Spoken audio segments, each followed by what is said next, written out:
Hello साथीहरू, आज चाहिँ मैले बच्चाहरूको लागि एकदमै छिटो मिठो ब्रेकफास्टको रेसिपी लिएर आएको छु। भिडियो बनाउन भन्दा पहिले चाहिँ मैले थोरै तयारी गरिसकेकी थिएँ।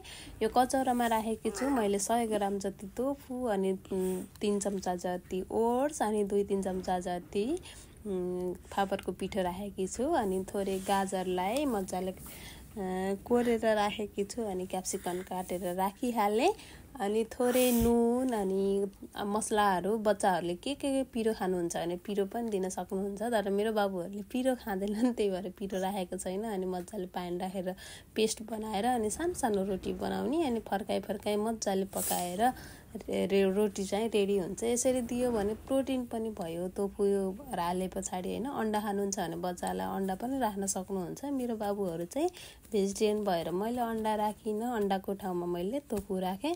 अनि अब तरकारीहरू पनि सँगै भयो अनि दही र मैले ब्लुबेरी सँगै दिएँ। मेरो बाबुहरूले चाहिँ एकदमै मिठो मानेर खान्छ। हजुरहरू पनि बच्चाहरूले सागसब्जी खाँदैनन् भने यसरी पनि ट्राई गर्न सक्नुहुन्छ है त। Thank you.